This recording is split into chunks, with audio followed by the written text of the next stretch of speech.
समझ गए, लेकिन अभी तो फिलहाल थोड़ा सा हमें वेट करना चाहिए क्योंकि अब नतीजे आ रहे हैं। ये रोज वाली डिबेट नहीं है। लेकिन मनोज गैरोला जी भी हमारे साथ एक बार फिर से जुड़ चुके हैं स्टूडियो में, एडिटर इन चीफ हैं। और एनके सिंह सर, अब इस टाइमिंग पर आप क्या आंक रहे हैं? आप देखिए ना, 293 और 228, मतलब अभी भी जो गति है वो बहुत ज्यादा, इसमें हमने इंप्रूवमेंट नहीं देखा है। हालांकि बीजेपी कह रही है कि सिर्फ 1 घंटा और रुक जाइए। हाँ, नहीं, अब इसमें जो पिछले 2 घंटे से ये लगभग मेंटेन हो रहा है, इसलिए अब ये मान के चल सकते हैं कि बहुत होगा तो बीजेपी का अपना टैली 240, 45, 50, अगर बहुत पैसे होगा तो 250 होगा जी। 250 का मतलब ये हुआ कि आपको 53 सीटें आपकी जा रही हैं। तो पहला तो ये सरकार ये बना रहे हैं बीजेपी, इसमें कोई कंफ्यूजन नहीं है। बीजेपी सरकार बनाएगी बीजेपी, लेकिन बीजेपी अगर बैसाखी के साथ रहेगी, अलायंस की बैसाखी होगी, तो जो डिसीजंस होते हैं एक डेमोक्रेसी में आपको जबरदस्त गवर्नेंस के लिए, वो मोदी जी का जो फॉर्मेट है उस पे असर पड़ेगा। और मोदी जी शायद उस तरह से जो फ्री विलिंग होता था और जिसमें कि आप फंक्शनल लीव कहते हैं इसको अंग्रेजी में, कि काम करने के लिए आपको जो स्वतंत्रता होती है वो स्वतंत्रता शायद नहीं मिल पाएगी, क्योंकि तब आपके एलाइज पाउंड ऑफ फ्लैश ले रहे होंगे जो मोदी जी के फॉर्मेट में नहीं है। इसलिए मोदी जी को जो फ्री विलिंग जो एक वो होता था, वो मुझे लगता है कि कहीं अवरुद्ध होगा और क्वेश्चन होगा मोदी जी के उस मकबूलियत पे जिनका यूनिवर्सल एक एक्सेप्टेबिलिटी थी। क्योंकि अगर 55 सीटें कम हो रही हैं और वो तब जबकि 400 का नारा था, तो तब मुझे लग रहा है मतलब ये विडंबना ही हो गया। शायद 2004 के उस बात को कहीं इंडिया शाइनिंग का नारा अर्ली बिल्कुल यही हुआ है। मैं उस समय याद था कि मैंने कहा भी था, उस समय आडवाणी जी से हमने कहा था कि आडवाणी जी ये गलत है, मुझे लगता है कि ऐसा है नहीं शाइनिंग। लेकिन प्रमोद महाजन उस समय डील कर रहे थे और एक बहुत बड़ा परसेप्शनल वेरिएशन था जिससे कि प्रमोद महाजन की बात। मैं एक बार मनोज जी छोटा सा रिएक्शन सर, क्या देख रहे हैं कि यूपी में ऐसा कैसे बीजेपी का पूरा नंबर फिगर अभी तक डोलता हुआ नजर आया? और अगर ये कह रहे हैं कॉन्फिडेंट होके अब 1 घंटे में कन्वर्जन होगा, तो आपको लगता है ये कन्वर्जन पॉसिबल नजर आ रहा है? हालांकि मार्जिन बहुत कम है। नहीं, देखिए 1 घंटे में कोई परिवर्तन होगा मेरे को लगता नहीं कि कुछ ऐसा होगा, क्योंकि अगर कोई सीट कम हो गई तो दूसरी जगह से वो सीट मैं उनके मतलब एक पार्टी की सीट कम हो गई तो दूसरी जगह में दूसरी पार्टी की सीट वो हो जाएगी, ज्यादा हो जाएगी। तो बात ये नहीं है, बात ये है कि यूपी में ये नंबर भी क्यों आए। आप ये देखिएगा कि यूपी में जिस समय इलेक्शन शुरू हुआ फेज 1 में, तो फेज 1 से ही वहाँ एक रूमर शुरू हो गए थे कि जैसे ही इलेक्शन खत्म होंगे योगी जी को चीफ मिनिस्टरशिप से हटा देंगे। आपने देखा होगा कि जो राजपूतों की महापंचायत वेस्टर्न यूपी में हुई, उसके बाद पूरे यूपी में हुई।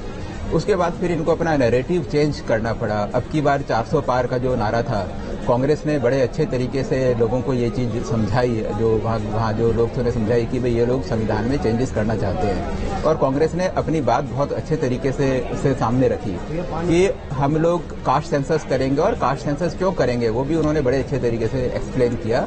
और समाजवादी पार्टी और कांग्रेस वहाँ एक बहुत अच्छे अलायंस पार्टनर के साथ उन्होंने ये इलेक्शन कॉन्टेस्ट किया। क्योंकि आज हमारे पास ये एडवांटेज है कि बीजेपी की परफॉर्मेंस इतनी अच्छी नहीं है, तो हम हिंट साइड में जाकर ये बात कर सकते हैं कि क्या क्या रीजन हुए होंगे। लेकिन मेरा ये भी मानना है कि जिस तरीके से बीजेपी बहुत ही ज्यादा सेंट्रलाइज हो गई और जो रीजनल जो लीडर्स हैं उनकी अहमियत उन्होंने कम करी, जैसे कि राजस्थान में है, तो राजस्थान में जो उनके नंबर कम हो रहे हैं उसका एक बड़ा रीजन वो भी है। हरियाणा में जैसे कोई रीजनल लीडर वहाँ उन्होंने पनपने नहीं दिया, मतलब कि जिसकी फॉलोइंग हो, तो इन चीजों का भी मेरे को लगता है कि उनको काफी ज्यादा नुकसान हुआ। और यूपी में जहाँ की एक बहुत स्ट्रांग लीडर था, उस लीडर को मतलब कि उस लीडर को जो छूट होनी चाहिए थी वहाँ के जो टिकट्स के सिलेक्शन के लिए या फिर बाकी चीजों में, मेरे को लगता है कि उसका भी नुकसान हुआ। और जो उनके अलायंस पार्टनर थे महाराष्ट्र में, खास तौर से महाराष्ट्र में एक बड़ा स्ट्रांग अलायंस था जो ओरिजिनल शिवसेना और बीजेपी का, तो जो भी कंफ्यूजन रहा हो या इन्होंने ठीक से उसको हैंडल नहीं किया, तो महाराष्ट्र में भी आप देखिएगा कि सबसे बड़ा नुकसान उनका महाराष्ट्र में आज की। और सर इसी बीच एक बड़ी अपडेट ये आई है कि उड़ीसा में बीजेपी की सरकार बनना लगभग तय हो गया है। ये बड़ी जानकारी इस वक्त आपको हम बता दें, उड़ीसा में बीजेपी सरकार बनना तय हो गया है और यहाँ पर उम्मीद से परे अच्छा प्रदर्शन बीजेपी की तरफ से किया गया। 76 सीटों पर बीजेपी का कब्जा और बहुमत के लिए 73 सीटों की जरूरत होती है। अनके सर, क्लीन स्वीप जिसकी बात हम पहले भी कर रहे थे यहाँ उड़ीसा में, ये एक बड़ा सरप्राइज होगा। हाँ। आमतौर पे ये देखा गया कि उड़ीसा के लोग राज्य के चुनाव में और केंद्र के चुनाव में अलग अलग बिल्कुल अलग अलग रखते हैं, जैसे दिल्ली में होता है। लेकिन ये अगर इस बार का परफॉर्मेंस है तो ये मुझे लगता है कि उड़ीसा ने अपना पूरा का पूरा परसेप्शन ही रीजन मैं जानना चाहती हूँ, क्या रहा? आपको लगा नवीन पटनायक को लेकर भी जिस तरह से प्रधानमंत्री रोड शो में भी लगातार बोल रहे थे, उसका असर क्या पड़ रहा था?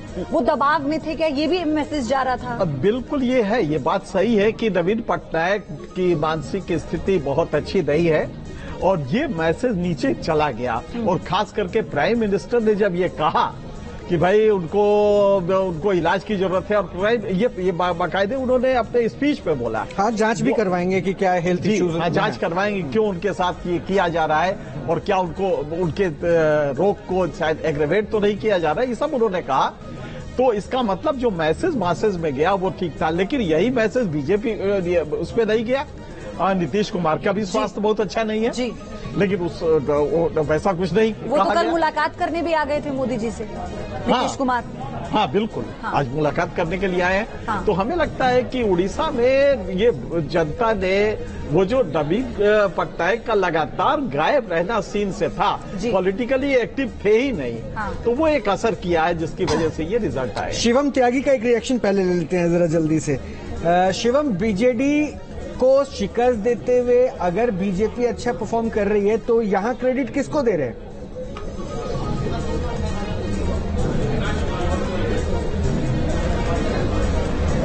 मैं मानता हूं कि जिस तरीके से भारतीय जनता पार्टी ने चुनाव वहां पर लड़ा है, इसमें कहीं कोई दो राय नहीं है। पूरा संगठन है, पूरी पार्टी है, पूरे तरीके से। उसके साथ साथ अगर हम बात करें तो सबको क्रेडिट जाता है जिस तरीके से वहां पर लगातार एक्सटेंसिव कैंपेनिंग हुआ, लगातार वहां पर जो है हमने बहुत स्ट्रैटेजाइज्ड तरीके से हम आगे बढ़े। और खास तौर पर अगर हम बात करें तो उस रीजन में जहां भारतीय जनता पार्टी की प्रेडिक्शन एग्जिट पोल्स के हिसाब से भी कमोबेश ठीक ही गई, लेकिन बेहद शानदार रिजल्ट है। हम एक तो राज्य में सरकार फॉर्म कर रहे हैं, ऊपर से अगर हम बात करें लोकसभा सीटों की तो उनकी टैली भी बेहद शानदार है। मैं कहता हूं पूरे तरीके से यहां पर जो क्रेडिट है वो भारतीय जनता पार्टी और उसके कैडर और उसके नेतृत्व को जाता है। अच्छा, तो एक पॉइंट और बता दीजिए, तो फिर अगर ये क्रेडिट दे दिया तो ये टैली पे 288 भी पहुंच गए हैं, तो इसके लिए भी तो किसी की जिम्मेदारी तय करनी ही होगी ना।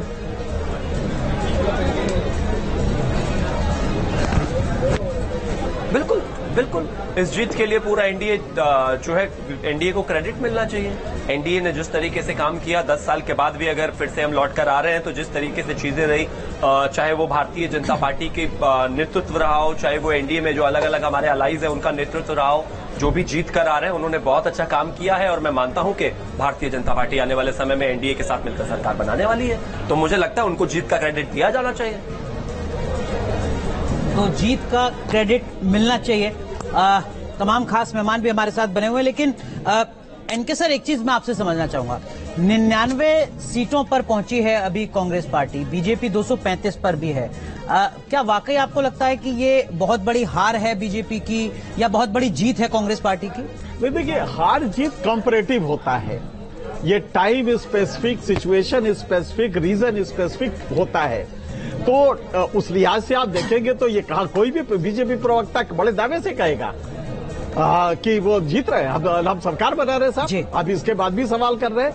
लेकिन इशू सरकार का नहीं है, मोदी की मकबूलियत का है। जो यूनिवर्सल एक्सेप्टेबिलिटी थी वो क्वेश्चनेबल हो जाएगी ना। अगर यूपी जो आपका लेबोरेटरी था, अगर वहां पे आप हार रहे हैं तो वो जो फॉर्मेट था आपका, जिसमें मोदी जी की मकबूलियत, मोदी जी की गारंटी वगैरह वगैरह तमाम चीजें थी, आखिर उस गारंटी को जनता ने क्यों खारिज किया?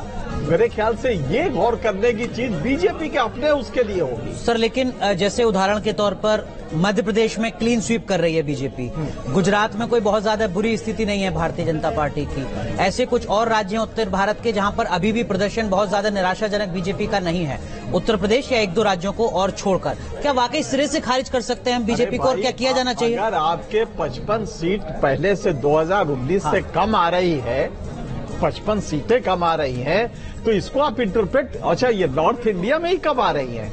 अगर आप गौर से देखें तो नॉर्थ इंडिया में सब्सटेंशियल लॉस है, और जो यूपी है, जो आपका बैरोमीटर होता है नेशनल मूड का, अगर वहां पे ये ड्रॉप हो रहा है, वो भी तब जबकि एक तरफ आपकी डबल इंजन सरकार थी, एक तरफ जबकि योगी ऐसा टावरिंग पर्सनालिटी था, ठीक है, जिसको कि आप पूरी जगह दिखाते थे देश भर में। तो ये बीजेपी के लिए अगर वो चाहे तो शुतुरमुर्गी अप्रोच अपना सकती है, ऑस्ट्रिच लाइक अप्रोच अपना के कैसे, वहां से आप ताली तो अभी बजाइए, हम जीत रहे हैं। लेकिन अजय उपाध्याय जी, यही सवाल मैं आपसे भी समझना चाहूंगा। देश की सबसे पुरानी पॉलिटिकल पार्टी तीसरी बार 100 के नंबर से नीचे है, डबल डिजिट में है, उसके बाद भी आप बहुत ज्यादा उत्साहित नजर आ रहे हैं। क्या वाकई ये उत्साह की वजह होनी चाहिए कांग्रेस पार्टी के लिए?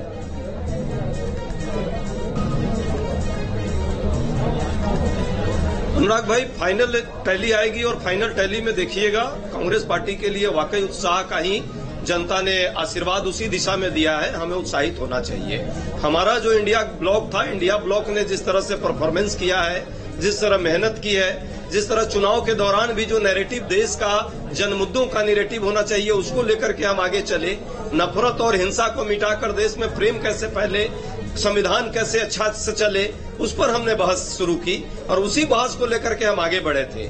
मंगलसूत्र, मछली मटन और अंततः महात्मा गांधी राष्ट्रपिता को भी नीचा दिखाने वाला नैरेटिव हम लोगों ने नहीं किया था। मोदी जी को कहीं न कहीं और भाजपा को उसकी सजा ही देगी जनता, और वही दे रही है। बस एक प्रश्न जरूर है, उत्तर प्रदेश में यदि हार हो रही है और जो दिखा रहे हैं आप लोग, इस हार के लिए अब जोगी जी पर ठिकरा फोड़ेंगे लोग या मोदी जी पर फोड़ेंगे, ये बड़ा महत्वपूर्ण रहेगा। जैसा कि वरिष्ठ पत्रकार हमारे गार्जियन स्वरूप है एनके सिंह साहब ने जो चर्चा की है, शुतुरमुर्गी अंदाज अपना ले तो बात अलग है, लेकिन सच्चाई पूरा देश देख रहा है। और 2 बजे के बाद हालांकि प्रेशर है अधिकारियों पर कि 10,000 20,000 का जो मार्जिन है उसको खेल करो वहां, लेकिन वो खेला होने नहीं देंगे हम लोग पूरी मुस्तैदी के साथ हर बूथ पर है। लेकिन अजय भाई, उत्तर प्रदेश की कई ऐसी लोकसभा सीट हैं जहां पर जो लड़ाई है वो 300, 400, 1000, 1500 सिर्फ इतनी वोटों का मार्जिन चल रहा है इस वक्त भी जब मैं आपसे चर्चा कर रहा हूं।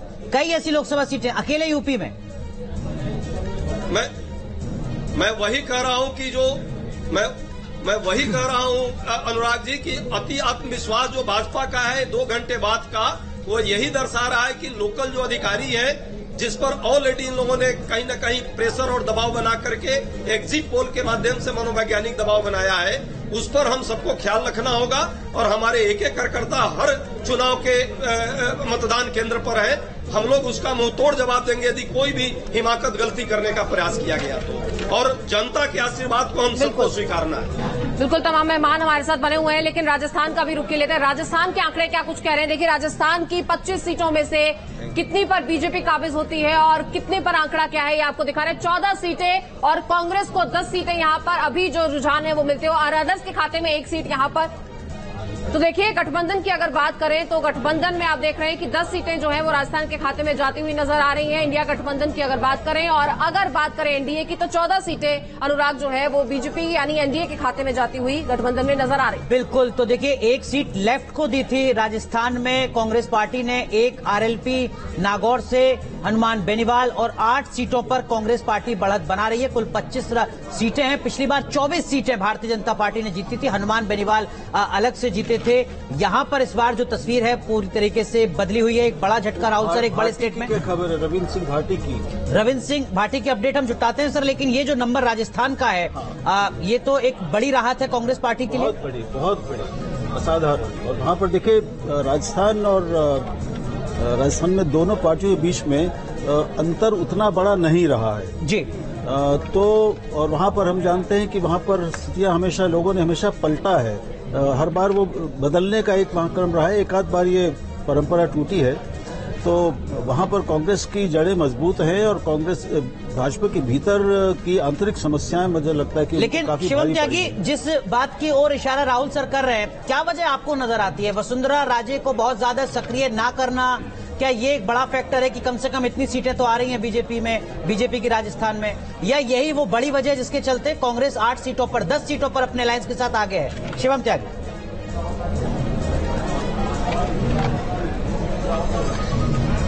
देखिए, भारतीय जनता पार्टी राजस्थान में 2019 में अपने मैक्सिमम प्रदर्शन पर थी, ठीक है। जिस तरह की स्थितियां बनी रही, जिस तरह का माहौल बना रहा, चीजों को नेविगेट करने के लिए, चीजों को करने के लिए जब संगठन कोई भी निर्णय लेता है तो वो इस एंगल से लेता है कि हम अपने प्रदर्शन को जितना था उतना ही रख पाए, क्योंकि जो सबसे बेस्ट है तो उसी पर हम रहेंगे। लेकिन अगर कुछ चीजें, कुछ सीटें जो आने वाले समय में मुझे पूरी उम्मीद है अभी बदलेगी, लेकिन अगर कुछ सीटों पे कहीं ना कहीं स्वाभाविक है अगर नुकसान होता है तो उसका बैठकर इवैल्यूएट करना जो है एक संगठन का काम होता है कि कहां कोई कमी रह गई, कहां कोई हम थोड़ा बेहतर कर सकते थे, अगर ऐसा कुछ होता है तो।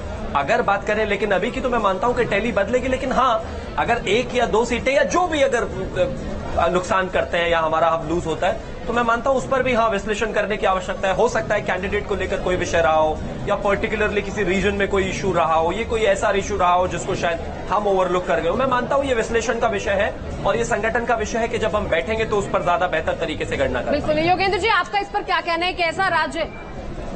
जी, अभी जुड़ेंगे योगेंद्र जी के पास, लेकिन मनोज सर, जो टैली अभी है 287 की एनडीए, इसका मतलब तो ये है कि टीडीपी भी आंख दिखा सकती है, 16 सांसद टीडीपी के यहाँ पर जीत रहे हैं। हाँ। जेडीयू भी आंख दिखा सकती है, 14 सांसद जेडीयू के यहाँ पर जीत रहे हैं, और जो भी कोई आंख दिखाएगा तुरंत सरकार का भविष्य अधर में अटक जाएगा।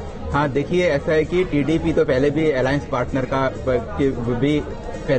पार्टनर थी और टीडीपी को गवर्नेंस का काफी लंबा चौड़ा एक्सपीरियंस है, पॉलिटिक्स उन्हें अच्छे से आते हैं, उन्हें पता है कि किस समय अपनी पावर सरकार को दिखानी है। और आप देखिएगा कि जो एनडीए की हालत कोई अच्छी नहीं है, 287, अगर टीडीपी अलग हट जाए तो उनकी स्टेबिलिटी खत्म हो जाती है। उसी तरीके से बीजेपी की बात करें, 236 सीट, तो पिछली बारी के मुकाबले 68 सीटें अभी बीजेपी की कम है। तो बीजेपी में ये देखना पड़ेगा कि आखिर ऐसी क्या बात थी। ये तो मतलब ठीक है, जो 2004 वाला इंडिया शाइनिंग पूरी तरीके से नहीं है, क्योंकि उस समय वो पूरी तरीके से हार गए थे, लेकिन इंडिया शाइनिंग का मैसेज ये था कि ऊपर बैठे हुए नेताओं को जो दिखता था कि हमारे काम करने में में लोगों को काफी ज्यादा फायदा पहुंचा है, तो ये, और जबकि ऐसा था नहीं, तो उस लिहाज से अगर हम देखें तो ये बीजेपी का दूसरा इंडिया शाइनिंग हो सकता है, क्योंकि जो टॉप के जो नेता थे उन्हें लगता था कि मंदिर बन गया, आर्टिकल 370 हो गया और सभी कुछ एक सेंट्रलाइज चल रहा है, हम जो रीजन की जो लीडरशिप है उसको थोड़ा वीक कर दें, तो सभी तो जो सरकार तो जो लोग हैं उससे खुश हैं। लेकिन अब जो रिजल्ट आए, रिजल्ट देखकर लगता नहीं है कि ऐसा होगा। जी, चलिए, हमारे साथ बहुत ही खास मेहमान योगेंद्र